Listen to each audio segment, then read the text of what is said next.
بسم الله الرحمن الرحيم. السلام عليكم ورحمة الله وبركاته. شلونكم؟ ايش اخباركم؟ طمنوني عنكم، بتمنى تكونوا بألف خير يا رب. وانتوا عم تشوفوا فيديو لليوم واحكوا لي بالله شلون رمضان معكم. بس سبحان الله يا جماعة، يعني بلشنا تقريبا بالنص الثاني من رمضان. يعني دايما عم بطلع هيك على الايام انه شقد عم تعدي بسرعة. ايه والله، بس الحمد لله يعني رب العالمين. لسه ما صرنا شي، شفتوا عم نقول انه عم نبلش لرمضان وشي، ما شاء الله هلا صرنا تقريبا شفتوا بالنص الثاني من رمضان. بقى الله هيك يتقبل مننا النص الاول، وان شاء الله الله يتقبل منا كمان ونصوم، والله يتقبل منا النص الثاني كمان ان شاء الله. هلا هون يا جماعة هذا الفيديو بلشت اصور لكم اياه من بعد ما فطرنا وخلصنا هون قبل ما احط السحور. بقى قلت لكم انا قبل هالمره انه ما عم بنام وبرجع بفيق، ما يعني ما بحسن ابدا. ممكن انه انام مثلا دقلكم الساعه 10 او 11. انام شي نص ساعه وبعدين ارجع افيق، عرفتوا؟ هيك بضل فايقه سهرانه يعني لصلاه الصبح. هون قبل ما احط السحور انا يعني بدلل حالي يا جماعه، عرفتوا؟ بعز حالي بفنجان قهوه. اي والله بقى مثل ما شايفين قلت لحالي اقوم اسوي قهوة اشربها، وبعدين يعني بس شربتها وخلصت. هون كمان بتسلى انا شوي، عرفتوا؟ بحكي مع اهلي، او مثلا بتفرج شوي على التليفون، يعني حسب، عرفتوا؟ ايوه هون برمضان بصير معي انه بالعكس. يعني مثلا دا لكم انه هذا الروتين بيبقى الصبح، انه بساوي قهوة ببدأ بحكي مع اهلي وهيك. هلا برمضان لا، الصبح عم بحس ما حدا له هيك يعني نفس انه يحكي بالتليفون. يعني يا دوب بنقوم نخلص شغلنا وصاير يعني هلا وقت الاذان. يعني انا دايما باحوال العاديه مثلا وقت اللي بنصرف جوزي من الشغل تقريبا لثمانية 8:30، لحتى مثلا اكون مجهزه الاكل. هلا بتلاقوني عن جد الساعة 6 المساء بدخل على المطبخ، ويلا ما بعرف منين وين بدي، يعني انه هيك ابلش بسرعة حتى اخلص. وكل يوم يا جماعة بقول لحالي انه في وقت. يعني اليوم مثلا ما عندي شغل كتير بالبيت، عرفتوا؟ يعني انه امتى ما دخلت على المطبخ انه بخلص هيك على رواق. بس سبحان الله بصل لاخر وقت بحس حالي خلص ما بقى انه الحق. وحكيت لكم قبل هالمرة، يعني بالذات مع جوزي انه بتلاقوا يعني لازم يكون الفطور مجهز قبل بوقت. اي والله بقى بتلاقوني عن جد هيك يلا يلا، يعني قبل ما يقدن بسرعة وانا عم بشتغل هيك قد يعني بكل طاقتي بتلاقوا. اي والله يا جماعة. هلا هون مثل ما شايفين حطيت، شايفين هاي الخيارة؟ هدول ولادي ما بعرف ايش بلاقي بهالبراد، هيك اشكال والوان. شي اكلين شوي من الخيارة، شي ما بعرف هيك. يعني بتعرفوا الولاد الله يحميهم. يعني لدرجة احذروا شوي يا جماعة، من يومين فتحت البراد، قال عم دور على جهاز الشاشة، فتحت حاطينه على الرف اللي على البراد. يعني بتلاقوا عن جد بيختارلن شغلات هيك غريبة وعجيبة، ونحن عم ندور بقلب هالبيت. وانا يعني بعرف عاداتهم، عرفتوا؟ مثلا بطلع ورا المخدات بقلب الخزينات، بس ما خطر لي انه يكونوا شايلين جهاز الشاشة وحاطينه بالبراد. الله يحميهم. هلا هون شوفوا يا جماعة، بعد ما سويت هذا السحور آه هون شفت وحدة يعني انه عاملين هاي الاكلة، وقلت انه بجربها. دايما بتلاقوني يا جماعة مثلا ببرك بالليل بحط انه ايش شو في هيك انواع سحور، ايش في انواع فطور، بتذكر يعني حالي. ايوه طبعا. هون جبت هذا الرغيف دهنت عليه هاي الجبنة الدهن كريمية بقولوا له، وبعدين حطيت هيك شوية جبنة اشقوان ورشيت حبة بركة، وسخنتهم على الغاز مثل ما شفتوا. والله كتير طلعوا طيبين، كتير طلعت طيبة يعني. وهيك ما طلعت مالحة ابدا، يعني مثل الجبنة العادية.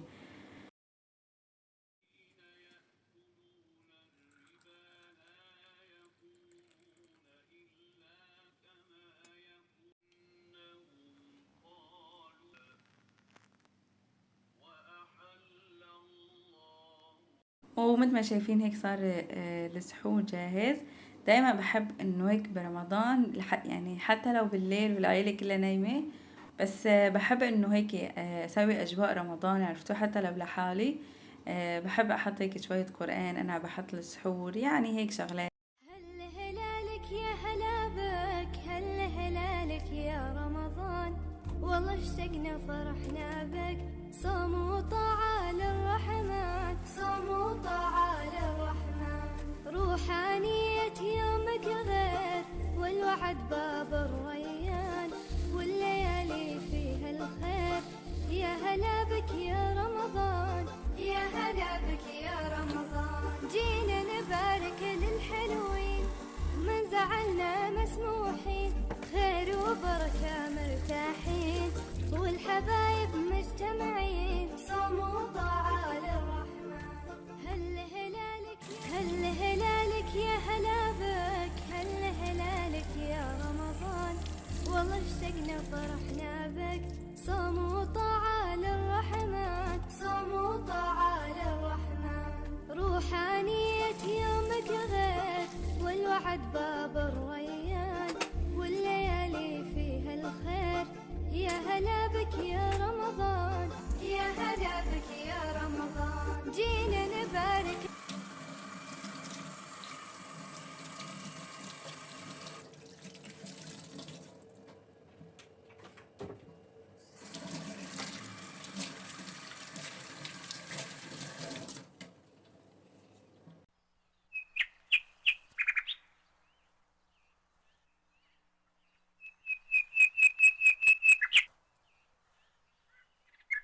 هلا هون بقى يا جماعة صباح الخير، لأنه هذا بالنهار التاني. بقى مثل ما شفتوا بعد ما تسحرنا وخلصت لملمت هيك الجليات، وهون فقت بقى تاني نهار الصبح كمان. قلت بلملم هيك شوي البيت وبخلص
هلا هون مثل ما شفتوا طبعا.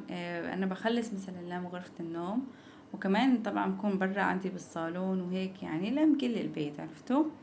ايه والله. وكمان بصلي مثلا الظهر بخلص، وبقى بدخل هيك على المطبخ. وبرجع مثلا برتاح شوي يعني بجهز هيك اغراض الطبخة وبحطن على جنب، برجع بعد شوي انه برجع بكمل هيك، يعني عرفتوا؟ اي والله.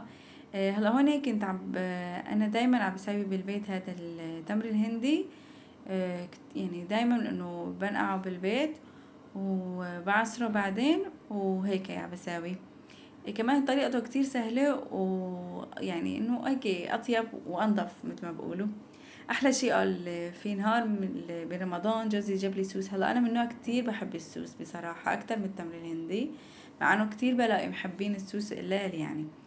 ايه والله. بس في نهار جاب لي جوزي سوس، قلت له انه عجب حيطين مي مفلترة ولا مي عادية؟ قام صار يضحك، قال لي لا اطمني اكيد ما رح يحطوا لك مي مفلترة. قلت له خلص ما نرجع. انا كان عندي سوس يعني من زمان، كنت اسوي بالبيت، بقى كان خلصان من عندي. هون رجعت قلت له انه رجع جيب لي اسوي بالبيت، انه هيك كمان انه اطيب وانضف. وقلت لكم انا من نوع يعني انه بحبه، عرفتوا؟ اي والله يا جماعة. هلا هون كانت طبختي بعد ما جهزت التمر الهندي، حطيته على جنب وحطيته بالبراد. هون كانت طبختي البازيلا ورز بقلب بعضهم. سبحان الله يا جماعة، بتلاقوا برمضان انه هيك هدول الاكلات هيك اللي بقلب بعض بتحسوها انه ما كتير يعني شلون بدي اقولكم، هيك بتحسوها انه ما كتير بيقبلوا، عرفتوا؟ يعني والله ما طبخت غير كاستين باسمه الرز وزاد عندي منهم. هلا هون كمان مثل ما شفتوا حطيت اول شي الدهنة. هلا انا في اكلات بحبها بالدهنة اكتر من اللحمة، عرفتوا؟ صبايا مثلا بيقولوا لي انه نور ليش ما حطيتي لحمة بدال الدهنة؟ انا مثلا مثل بدي اكل رز بحمص او هاي البزالة ورز بحبهم بالدهنة اكتر من اللحمة، بقى مشان هيك. هون كمان قلت بدي اسوي هاي الشوربة التركية. حطيت اول شي شفتوا بصل وبعدين حطيت جزر وبطاطا وقليتهم مع بعضهم بشوية زيت زيتون، وهلا هيك بقليهم مع بعض كلهم. بعدين بحط شوية عدس كمان، يعني تقريبا هيك انه كاسة صغيرة عدس، وبقليهم هيك شوي مع بعض. وبعدين بقى بغطيهم لو قد ما انه يغلوا، وبحط لهم يعني انه شوية فلفلة حمراء، شوية نعناع، هيك التبلة كلها. وبحطهم يعني انه بعيفها تغلي كلها، وبعدين بخلطها كلها على المكسر. كمان كتير هي شوربة طيبة، وطيبة كتير هيك مع السمن، عرفتوا السمن التركي. هلا احكي لكم يا جماعة، من شي كم يوم كنت حاطة حالي على التليفون على الواتساب عندي، يعني على كنت حاطة انه حالي هيك عادية، عرفتوا انه على الاهل، عرفتوا مشتاقة لاهلي وهيك. حطيتها بالليل ونمت يعني. تاني نهار وقت اجا جوزي على البيت حسيته هيك، يعني شو بدي اقولكم، طلعوا هيك مزعوج شوي، وشو شايف الحالة وزعلان، عرفتوا؟ اي والله. عم بقول لي ها سألت لك يعني انا شلون بدك تنزلي على سوريا.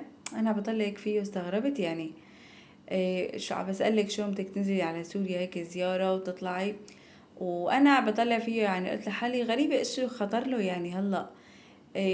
عم قال لي يعني قلت له ما في يعني ما في طرقات ولا في شيء، يعني انا هون مستغربة، بس قلت لحالي ليش يعني انه هلا طلعت ولا يعني انه خلص، عرفتوا قبل العيد يعني بقول لي هلا في انه بيفتحوا اجازات تنزلي وخلص خدي اطول مدة، ايش قد المدة اطول وقت خديها وخليكي. انا هون عم بطلع يعني قلت لحالي انه استغربت يعني ما له بالعادة يعني انه هيك يقول لي، عرفتوا؟ انا هون ما بعرفه مزعوج مني، ما بعرفه انه ايش بو. قلت له ايش بك يعني غريبة، عملت له. قال لي هون ولا قال لي لسه كل ما بفتح بشوفك حيطة هيك هالحالات انه لاهلك، والله بزعل ما بعرف ايش. قلت له يعني قلت له طب احط يعني حالات وهيك انه مشتاق، قلت له الواحد من شوق مثلا بحط له شي حالة او شي، بس اكيد يعني ما بغامر وبروح بنزل. وخصوصي هلا شوفوا انا يعني تكون يعني تقلكم تكون الرجعة لهون مثلا انه مأكدة مثلا انه بس الزيارة انه ايه بشيل حالي بنزل اكيد يعني بروح بشوفهم. بس انه النزلة يعني انه ما يعني شو بدي اقولكم، يعني ما مأمن الرجعة على المزبوط. يعني ممكن كتير انه انزل وما احسن انه ارجع اطلع، مشان هيك يعني ما بحسن. ويعني جوزي هون وشغله هون وكلياتنا يعني وضعنا انه يعني ماني مفكرة انه هلا انا بالنزلة نهائيا. يعني مجرد الزيارة انه ايه لو كان في، بس انه ما في زيارات خلص يعني ما يعني انه بصراحة شايلتها من بالي. بس عم بقولكم ايش قد استغربت منه، قلت لحالي ليش بده ينزلني يعني ايه. شوفوا بقى الوحدة ايش بصير بيخطر لأنا. يعني هو هيك عم بقول لي، قلت لحالي ايش في يعني انا بالعاده مثلا يعني ما في شي بيني وبينه منا مزعوجين من بعض او شي. واستغربت يعني شلون هيك عم بقول لي اياها، عرفتوا انه هيك بجقرة يعني. وخلص يعني انا بدي ابعتك على سوريا وخلص نهي الامر يعني. ايه والله بقى قلت له لا يعني تكون الرجعة لهون مأمنة على الأكيد بنزل، بس إنه هيك ما يعني ما خرج إنه أغامر وأنزل. بس هو يعني مو شايف الحالة اللي حيطلع قد ما له زعلان. يعني انه هيك شايفني انه متضايقة، لقيته انه هو كمان هيك زعل. فقلت له انه يلا الحمد لله رب العالمين. وهون هو صار يحكي معي اللي انه نور يعني مثلا هلا التليفون يعني تقريبا نص الشوفة، وابركي مثلا احكي معهم هيك. قلت له بحكي يعني كتير بنحكي فيديو بنتسلى، بس انه طبعا مثلا هيك واحد اشوف التاني شخصي غير شكل. بس مع ذلك يعني كمان انه الحمد لله يعني رب العالمين. هلا هون مثل ما شفتوا هذا كان هيك فطورنا لليوم. رز وبازيليا، وسويت شوربة، وسويت معه كمان شوية فتوش، وهيك يعني هذا فطورنا الحمد لله. انتوا قولوا لي بقى ايش طيبخين، بعتوا لي بالتعليقات، كمان قولوا لي ايش عاملين اكلات. هون يا جماعة أنا وقت اللي مثلا بأواخر رمضان، وقت بكون ما عندي جلي كتير بعد الأكل، بقى إشو بساوي، بنزل شوي هيك على ساحة بغجر، بتسلى وبتفرج شوي، خصوصا إنه عاملين هيك أجواء كتير حلوة، عرفتوا هيك عاملين مثل هذا الهلال، عاملين هيك شغلات كتير حلوة، بقى بروح هيك شوي بتفرج بتسلى. يعني هو ما بيكون عندي شغل كتير، وشغلة تانية انه هيك واحد يعني مثلا بغير الشكل، عرفتوا، بس انه ما بطول كتير، يعني روحتي ورجعت تقريبا هيك ساعة ونص ساعتين وبنرجع، بس مو اكتر. ايه والله بعد ما رجعنا بقى خلصنا لملمت، وهون قلت لنا الاولاد خلص صار وقت النوم. هلا انا عندي حموده لحد الان، يعني لازم انه انا انيمه حتى ينام، عرفتوا. هلا اخواته الكبار خلص بتشطحوا وبناموا، بس حموده لا يعني. ايه بقى بتعرفوا هذا لساته يعني هيك مدلل، يعني هلا هو ماله كتير صغير، بس انه هذا بيبقى مدلل. ومثل ما شايفين سويت هيك هالقهوه وخلصت.